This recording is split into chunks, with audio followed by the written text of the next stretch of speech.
Have you ever wondered why sticking to your diet plan, waking up early, or regularly going to the gym seems like an uphill battle? It's a common struggle, isn't it? The fight for self-discipline, the effort to resist that extra slice of cake, or the battle to keep those running shoes on. It's a war we often wage against ourselves, but why is it so hard? You might think it's just about willpower, that all you need is a little bit more grit and determination. But the truth is, it's far more complex than that.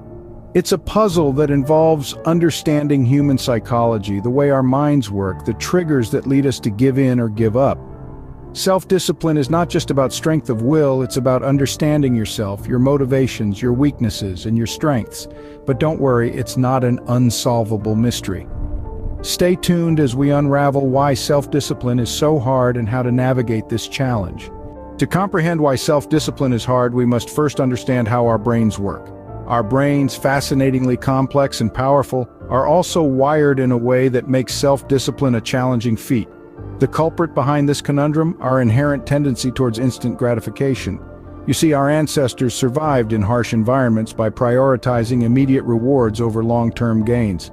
This instinctual drive for instant gratification is hardwired into our brains, making it a real struggle to stick to long-term goals. Now let's delve into the two main players in this internal tug-of-war, the prefrontal cortex and the limbic system. The prefrontal cortex, located at the front of the brain, is the center of rational decision-making. It's the part of the brain that sets goals, plans for the future, and makes logical decisions. It's the voice in your head telling you to hit the gym or save money for a rainy day. On the other hand, we have the limbic system, an older and more primitive part of the brain. This system is all about pleasure and immediate rewards. It's the voice in your head tempting you with that slice of chocolate cake or convincing you to binge watch another episode instead of getting an early night's sleep. When it comes to self-discipline, these two parts of the brain are often at odds. The prefrontal cortex pushes for discipline and long-term rewards, while the limbic system pulls towards immediate gratification. And because the limbic system is older and more instinctual, it often has the upper hand in this internal struggle. This neurological tug-of-war explains why we often find ourselves giving in to temptations, even when we know better.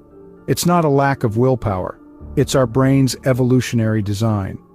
So the battle for self-discipline is essentially a tug-of-war within our brains. Overcoming this internal conflict requires understanding, patience, and the right strategies, which we'll cover in the next part of this video. Remember, self-discipline isn't about perfection, it's about progress.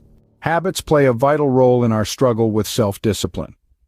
Let's delve into the intriguing world of habits. Habits are like the invisible software programs running in the background of our minds. They are formed through repetition and consistency, and once established, they work on autopilot. The beauty, and sometimes the challenge, lies in the fact that habits can either be our staunch allies or our biggest hindrances when it comes to self-discipline. Picture this. Each habit we form creates a loop. This loop consists of three elements: a cue, a routine, and a reward. The cue triggers the routine, which is the action we take, and this is followed by a reward, the outcome that our brain seeks. This loop, once established, keeps repeating itself until the habit becomes ingrained. Think of your morning coffee ritual. The cue might be waking up or feeling a bit groggy. The routine is preparing and drinking the coffee. The reward is the energy boost and the comforting warmth it brings. This habit loop can be a friend or a foe to self-discipline, depending on how it impacts our overall goals and lifestyle. So how does understanding habit loops help improve self-discipline? Well, by becoming aware of our habit loops, we can start to influence them.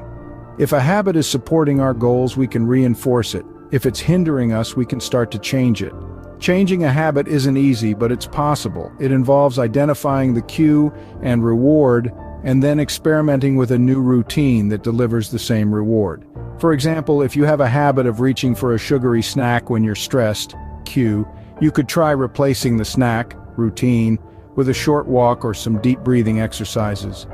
The reward, stress relief, remains the same, but the new routine is healthier and more conducive to self-discipline. By understanding our habits, we can better equip ourselves to win the self-discipline battle.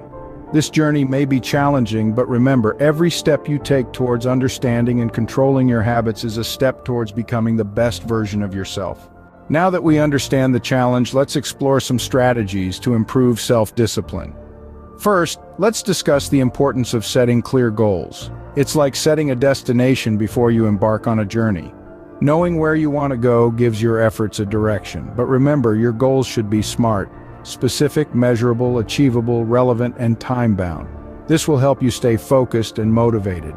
Second, once you have your goals in place, break them into manageable tasks. Think of it as climbing a mountain. You can't reach the summit in one giant leap. You need to take one step at a time. Breaking down your goals into smaller tasks makes the journey less overwhelming and more achievable. Third, practice mindfulness. Being aware of your thoughts and actions helps you to stay in the present moment and make conscious choices. It's about recognizing your impulses but choosing to act in line with your goals instead. Mindfulness is a powerful tool to curb impulsive behavior and enhance self-discipline. Lastly, don't forget to use positive reinforcement. Reward yourself when you achieve a task or reach a milestone. This not only boosts your morale but also reinforces your commitment to your goals. It's a gentle reminder that you're on the right path, and every step you take brings you closer to your destination. With these strategies in hand, the journey to self-discipline becomes a little less daunting. Self-discipline is indeed a tough nut to crack, but it's not impossible. Throughout our journey today, we've unveiled the mystery behind self-discipline, explored the battle between our brain and self-discipline, delved into the pivotal role of habits, and offered practical tips for improvement. Remember, the key to self-discipline lies in understanding your brain, knowing your habits, and implementing the right strategies. And with that, you're well on your way to becoming a master of self-discipline. Before we wrap up, if you found this video helpful, don't forget to subscribe, like, share, and comment. Your support means a lot to us, and it helps us continue to produce insightful content like this. Let us know your thoughts or any strategies you use to improve self-discipline. We're always eager to hear from you. Thank you for joining us on this journey towards mastering self-discipline.